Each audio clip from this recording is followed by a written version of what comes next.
Assalamualaikum warahmatullahi wabarakatuh. Perkenalkan, nama saya Festian Cindarbumi. Saya adalah salah satu dosen dari Prodi Pendidikan Matematika, Fakultas Keguruan dan Ilmu Pendidikan Universitas Nahdlatul Ulama Sunan Giri, Bojonegoro. Spesialisasi saya dalam proses pembelajaran di sini yaitu mengajar mata kuliah pendidikan kewarganegaraan. Adapun mata kuliah pendidikan kewarganegaraan merupakan mata kuliah umum yang harus diampu oleh mahasiswa Fakultas Keguruan dan Ilmu Pendidikan Universitas Nahdlatul Ulama Sunan Giri, yaitu bobot SKS 2 SKS. Mata kuliah pendidikan kewarganegaraan juga diterapkan pada universitas swasta dan negeri yang menjadi mata kuliah umum universitas. Mata kuliah pendidikan kewarganegaraan memberikan pemahaman kepada mahasiswa tentang pendidikan kebangsaan, demokrasi, hukum, multikultural, dan ilmu kewarganegaraan bagi mahasiswa guna untuk mendukung warga negara sadar akan hak dan kewajiban, terampil, berkarakter, sehingga dapat diandalkan dalam membangun bangsa dan negara berdasarkan Pancasila dan Undang-Undang Dasar 1945 dalam bidang keilmuan di profesinya. Dengan menempuh mata kuliah pendidikan kewarganegaraan, mahasiswa diharapkan mampu mencapai kompetensi capaian pembelajaran lulusan program studi. Yang pertama, bertakwa kepada Tuhan Yang Maha Esa dan mampu menunjukkan sikap religius. Yang kedua, menjunjung tinggi nilai kemanusiaan dalam melaksanakan tugas berdasarkan agama, moral, dan etika. Yang ketiga, berkontribusi dalam meningkatkan mutu kehidupan bermasyarakat, berbangsa, bernegara, dan kemajuan peradaban berdasarkan Pancasila. Yang keempat, berperan sebagai warga negara yang bangga dan cinta tanah air, memiliki nasionalisme serta rasa tanggung jawab pada negara dan bangsa.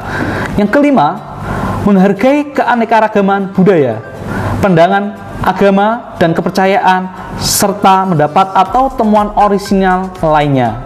Yang keenam, mampu bertanggung jawab atas pencapaian hasil kerja kelompok dan melakukan supervisi dan evaluasi terhadap penyelesaian pekerjaan yang ditugaskan kepada pekerjaan yang berada di bawah tanggung jawabnya. Yang ketujuh, kemampuan untuk berpikir tingkat tinggi dalam memecahkan suatu permasalahan, serta menganalisis, mensintesis, mengevaluasi, dan melihat hal-hal yang dalam perspektif yang lebih luas. Yang kedelapan, mampu menyelesaikan permasalahan sosial dan kemasyarakatan melalui pemikiran yang logis, kritis, sistematis, inovatif, dan kreatif. Sedangkan CPMK, capaian pembelajaran mata kuliah sebagai berikut. 1. Memahami pengertian, manfaat, dan implementasi dalam pembelajaran pendidikan kewarganegaraan. Yang kedua, memahami tentang Negara Kesatuan Republik Indonesia dan Kebinekaan Tunggal Ika. Yang ketiga, menganalisis sistem demokrasi yang ada di Indonesia. Yang keempat, melaksanakan hak dan kewajiban sebagai warga negara Indonesia. Yang kelima, menganalisis tentang ketahanan nasional dan wawasan Nusantara. Yang keenam, menganalisis hukum permasalahan serta implikasinya yang terjadi di kehidupan masyarakat. Yang ketujuh, membuat media yang dapat menumbuhkan rasa cinta tanah air dan bela negara bagi warga negara Indonesia.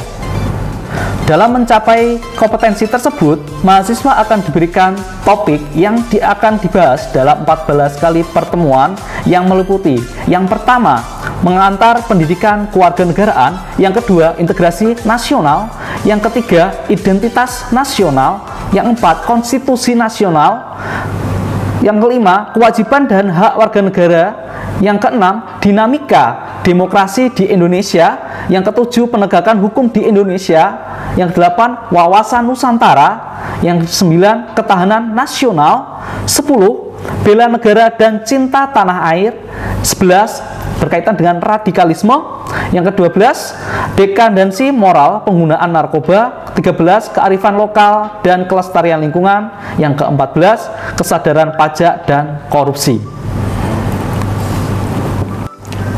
Dalam mengampu mata kuliah pendidikan kewarganegaraan ini, saya menggunakan model pembelajaran problem based learning dan juga cooperative learning dalam perkuliahan. Pada model pembelajaran problem based learning, di mana mahasiswa akan menemukan permasalahan-permasalahan dan juga dirancang untuk menyelesaikan suatu permasalahan-permasalahan yang ada di masyarakat dan lingkungan sivitas akademik. Yang kedua, cooperative learning. Dengan cooperative learning, melatih mahasiswa untuk bekerja sama dalam berdiskusi dan diakhiri dalam penyimpulan bersama mengenai kegiatan pembelajaran yang telah dilakukan. Pada proses awal pembelajaran, saya selalu memberikan RPS kepada mahasiswa agar dapat dijadikan pedoman belajar dan target yang harus dicapai dalam proses pembelajaran dalam kurun waktu 1 semester. Dalam proses pembelajaran, pendidikan kewarganegaraan dilaksanakan secara daring dan luring. Untuk perkuliahan daring, saya menggunakan 2 saluran, yaitu aplikasi Microsoft Teams dan Zoom Meeting yang digunakan sebagai media utama dalam perkuliahan daring. Untuk pembelajaran dalam kelas serta tatap muka, proses pembelajaran didukung oleh aplikasi yaitu Microsoft PowerPoint dan juga Canva.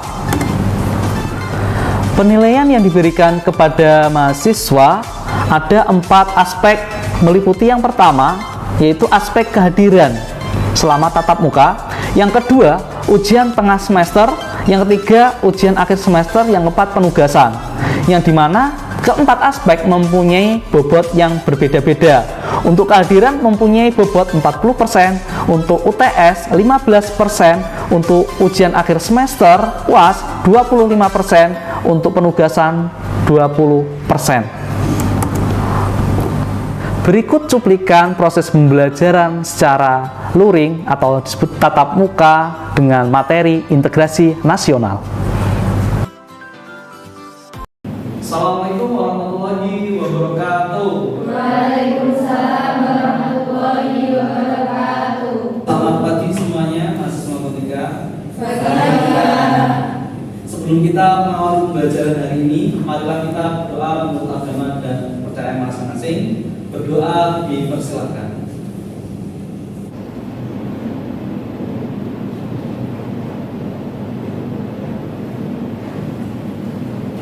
Selesai?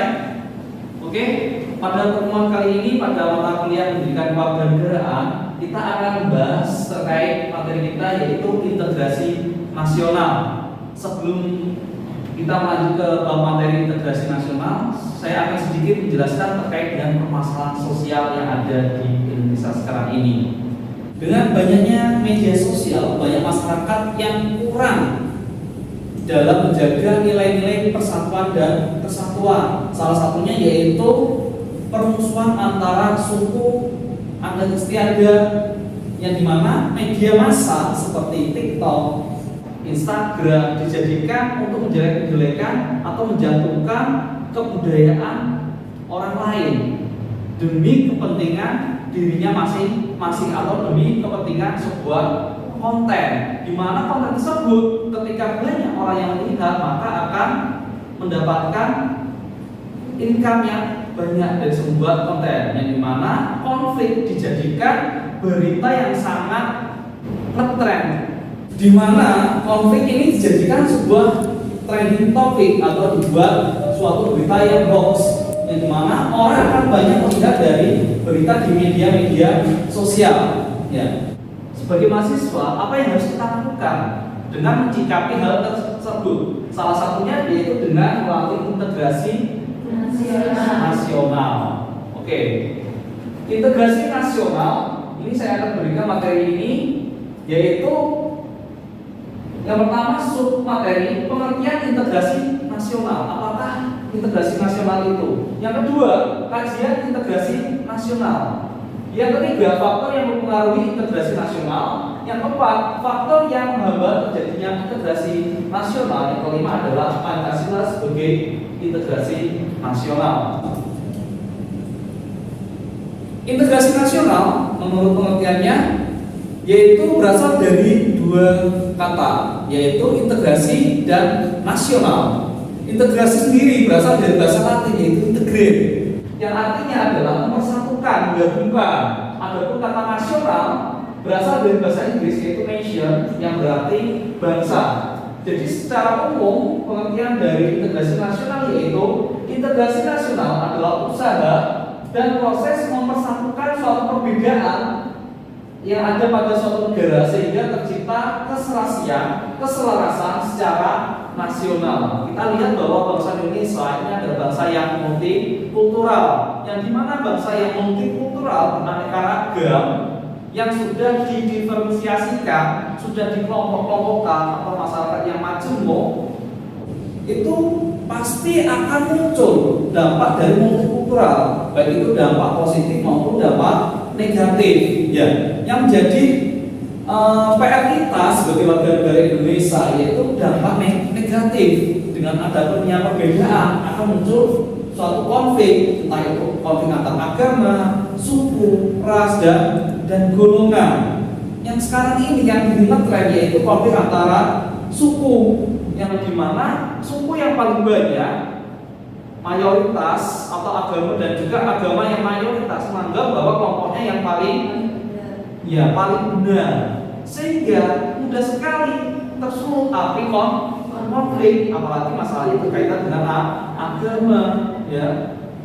Apalagi ketika kita sekarang ini akan menghadapi pemilihan umum, di situ ada konflik yang dimana memanfaatkan politik aliran di situ, yang mencari kesalahan-kesalahan dari kelompok lainnya. Nah, ini untuk kepentingan suatu partai. Ya, itu PR kita. Bagaimana cara kita untuk menyelesaikan permasalahan tersebut? Ada 3 masalah besar yang dikaji dalam integrasi nasional. Yang pertama di sini adalah pembaruan bangsa. Ya, perubahan sosial semakin lama semakin berubah ke arah yang lebih baik. Ya, seperti halnya ilmu dan teknologi. Ilmu dan teknologi akan membawa arus global, yang dimana global itu akan berdampak positif dan negatif. Apabila dalam masyarakat tidak adanya kesiapan menghadapi suatu perubahan, yang terjadi apa? Kesenjangan sosial dan juga cultural shock. Ya, tidak siap, masyarakatnya tidak siap terhadap perubahan, maka akan mudah terjadinya permasalahan dan juga konflik. Ya. Yang kedua, kerukunan antar umat beragama dan aliran. Ya. Di dalam kerukunan antar umat beragama dan aliran harus selalu kita jaga, ya, untuk menghadapi suatu perbedaan-perbedaan yang ada. Bahwasanya di Indonesia ini banyak, ada 5 ya, 5 agama, 6 ya. Ada 6 agama yang dimana setiap agama tersebut mempunyai perbedaan dan persamaan. Ya, jadi adanya persamaan itu harus kita pegang erat supaya tidak mudah terpicu api konflik, tidak menjelekkan satu sama lain, menganggap agama lain salah, ya, dan mayoritas yang lebih baik daripada minoritas. Dan bagaimana cara menanamkan jiwa nasionalisme? Oke, yang kedua patriotisme, yang ketiga saling menghargai, toleransi antar umat beragama. Yang ketiga perubahan nilai-nilai yang terkandung di dalam masyarakat. Ya.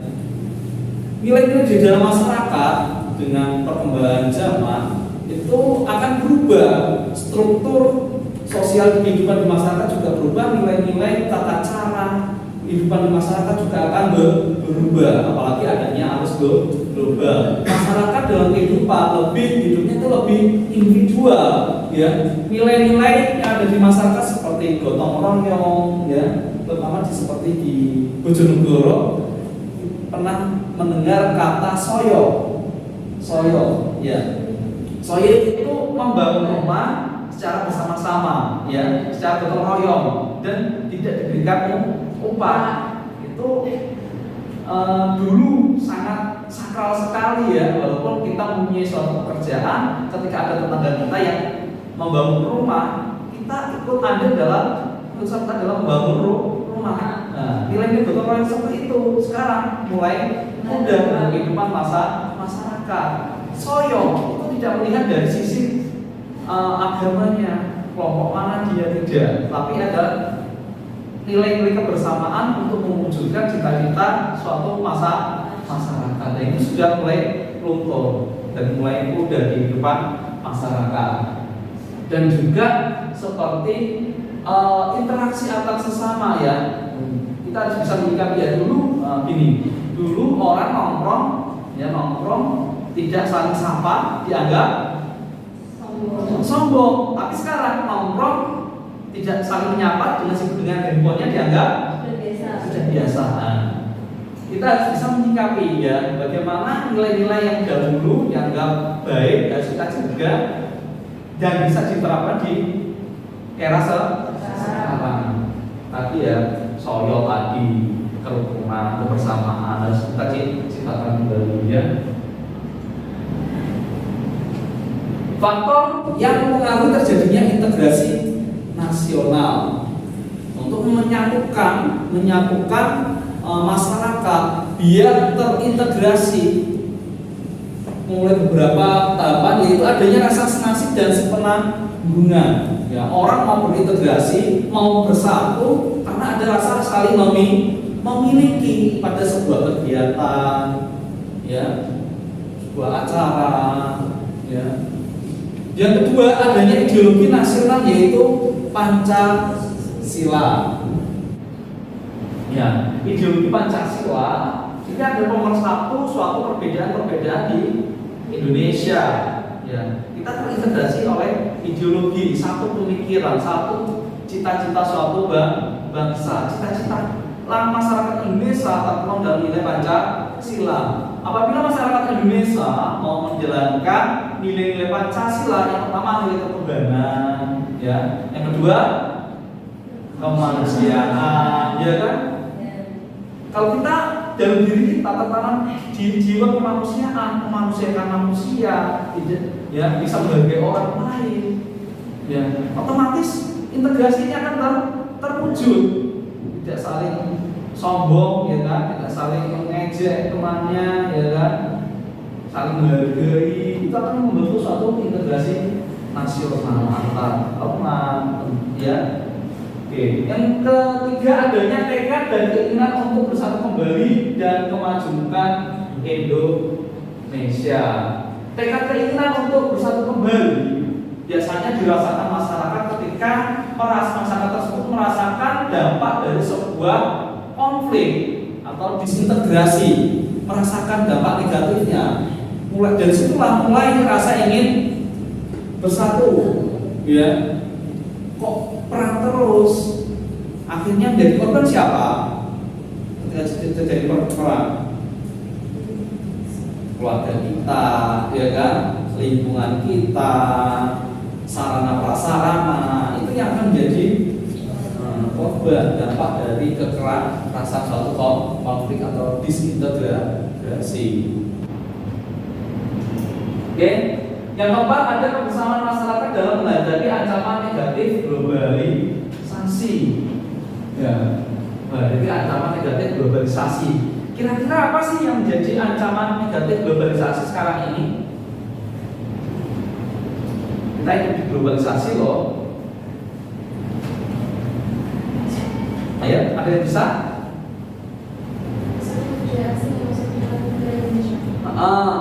Misalkan gini. Salah satunya yaitu westernisasi. Ya, westernisasi merupakan gaya hidup kebarat-baratan, yang mana gaya hidup kebarat-baratan baik dalam bentuk fashion, perilaku, ya kan? Nah, itu juga menjadi ancaman bagi masyarakat Indonesia. Bagaimana memunculkan jiwa nasionalis ketika ada pengaruh global? Salah satunya dengan cara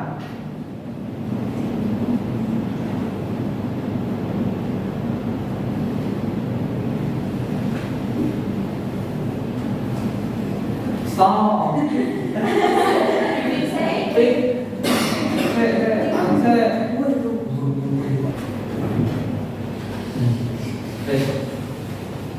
Bagaimana cara kita mengatasi ancaman arus globalisasi? Mencintai produk lokal. Oke, mencintai produk lokal. Ada lagi? Melestarikan budaya. melestarikan budaya lokal dengan cara apa? Sosialisasi masyarakat. Ya, bisa digunakan sosialisasi pada masyarakat dengan melakukan media sosial.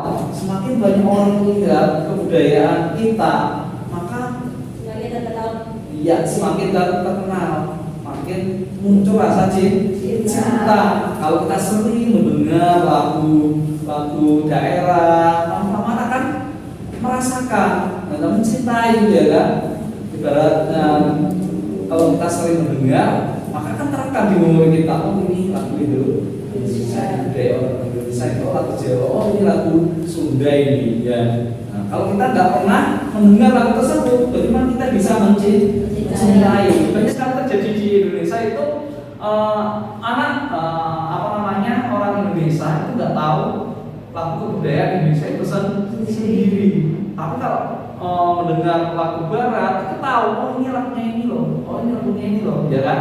Tahu. Tapi kalau mendengarkan lagu Indonesia sendiri, nggak tahu, bahkan menolak ketika diputarkan sebuah musik lagu Indonesia berasal dari daerah Indonesia. Oke. Faktor-faktor yang membawa terjadinya integrasi nasional. Integrasi itu sulit terjadi karena beberapa faktor. Yang pertama, konflik yang terjadi di tengah masyarakat. Masyarakatnya sulit untuk dikendalikan, masih kekeh pada ideologi kedaerahannya, menganggap bahwa daerahnya lebih bagus, kebudayaannya atau budayanya etnosentrisme terlalu kuat ataupun primordialisme, menganggap bahwa apa yang diturunkan dari temurun cara hidup mereka yang ditanamkan sejak kecil itu suatu hal yang paling benar, baik, dan tidak muncul rasa toleransi. Yang kedua, adanya pemaksaan unsur-unsur budaya dari suku bangsa lain. Budaya itu tidak bisa dipaksakan, ya. Nah, karena budaya itu adalah suatu nilai yang ditanamkan secara turun-temurun. Dipaksa, Anda dipaksa melakukan kebudayaan budaya B misalkan, ya bisa, ya kan? Karena bertentangan dengan kebudayaan yang ditanamkan sejak kecil, apalagi berkaitan dengan agama kan tidak bisa dipaksakan juga. Yang ketiga, fanatisme terhadap sesuatu yang berlebihan, fanatik. Tadi kembali kepada primordialisme, kebiasaan yang tertanam kuat sejak lahir, cara beribadah, nggak apa-apa, fanatis tidak apa-apa, tetapi jangan terlalu fanatik, karena nanti ketika Anda tumbuh jiwa fanatisme, masyarakat sulit untuk menerima Anda. Ya. Sebelum hidup kita pasti membutuhkan makhluk lain, ya, harus bisa menunjukkan sikap toleransi berbagai budaya lain agar kita diterima oleh masyarakat. Yang keempat, dominasi dari salah satu suku bangsa, dominasi. Ya, misalkan ada suatu daerah yang didominasi suku Jawa, yang dimana ada satu suku kecil di situ. Nah, dianggap bahwa sukunya itu aneh, ya kan? Itu yang masih ada pada masyarakat Indonesia. Padahal dengan adanya suku lain, seharusnya kita bangga. Ternyata aku punya suku yang lain juga ternyata. Karena perlu adanya penanaman kepada seluruh bangsa Indonesia, yaitu menjiwai bahwa suku lain itu juga adalah Indonesia. Kurang menjiwai bahwa suku lain adalah Indonesia. Karena aneka-ragaman itu adalah kekayaan, bukan suatu perbedaan. Yang kelima, permusuhan antar suku adat. Ini yang masih terjadi di Indonesia. Permusuhan lewat apa? Sekarang banyak dimanfaatkan lewat media sosial oleh orang-orang yang kurang bertanggung jawab, hanya untuk kepentingan politik, ya. Nah, Pancasila di sini berfungsi sebagai integrasi nasional. Yang pertama, Pancasila sebagai instrumen integrasi nasional. Berarti Pancasila sebagai alat pemersatu suatu bangsa yang berbeda-beda. Yang kedua, Pancasila sebagai integrasi ideologi nasional. Pancasila sebagai cita-cita masyarakat Indonesia, seluruh warga negara Indonesia yang dikembangkan dalam nilai-nilai Pancasila. Banyak masyarakat yang lupa lah dengan ideologinya ketika dari kehidupan kebangsaan dan kenegaraan. Yang ketiga, Pancasila sebagai integrasi hukum nasional dalam aktivitas apapun, hukum apapun, dasarnya harus berdasarkan Pancasila dalam penyelenggaraan sosial, politik, ya. Itulah dasarnya adalah hukum Pancasila. Ini apa? Akan nilai-nilai persatuan dan kesatuan tetap terjaga. Yang keempat, Pancasila sebagai integrasi budaya nasional, ya, budaya nasional yang mempersatukan di mana budaya kita beraneka ragam, ya, disatukan oleh Pancasila, budaya kita. Dan juga ini tidak hanya sebagai simbol atau lambang negara saja, ya. Burung Garuda ini sudah menjadi kebudayaan bangsa Indonesia dalam kegiatan apapun, ya. Ini selalu ada, ya, untuk mengingatkan kita bahwa Pancasila sebagai ideologi cita-cita menjalani kehidupan berbangsa dan bernegara. Di sini ada pertanyaan yang berkaitan dengan integrasi nasional. Sebutkan 4 ancaman integrasi nasional pada era modern sekarang ini. Yang sekarang lagi ngetren apa sih? Yang tren topik permasalahan di negara kita. Kemudian berikan analisis kalian bagaimana cara memecahkan permasalahan tersebut. Ya, silakan Anda membentuk suatu kelompok untuk mendiskusikan, menemukan permasalahan yang ada, kemudian berikan analisis kalian bagaimana cara menyelesaikan masalah tersebut. Silakan masing-masing kelompok untuk memaparkan hasil diskusinya. Jadi di sini dari kelompok 1, salah satu ancaman integrasi nasional yaitu korupsi, karena pada korupsi sendiri mengakibatkan melambatnya pertumbuhan ekonomi negara, menurunnya investasi, meningkatnya kemiskinan serta meningkatnya ketimpangan pendapatan dan dapat menurunkan tingkat kebahagiaan masyarakat di suatu negara. Contohnya yaitu penyalahgunaan dana bansos, serta solusi yang dapat kita berikan yaitu meningkatkan pengetahuan masyarakat tentang hukum, bersihkan aparat hukum dari KKN yaitu korupsi, kolusi, dan nepotisme, hilangkan budaya menyuap dari masyarakat, dan terakhir sosialisasi anti korupsi digencarkan. Oke. Terima kasih untuk kelompok pertama, ya. Dia terus untuk kelompok pertama. Oke. Jadi apa yang disampaikan oleh kelompok pertama permasalahannya yaitu tentang korupsi, ya, penyelewengan dana bantuan sosial, ya. Banyak strategi yang disampaikan oleh kelompok pertama. Salah satunya yaitu tadi transparansi, ya, penegakan hukum yang transparan juga, ya. Kemudian sosialisasi ke masyarakat, dan juga yang terakhir apa tadi Mas? Sosialisasi anti korupsi digencarkan. Sosialisasi anti korupsi. Ya.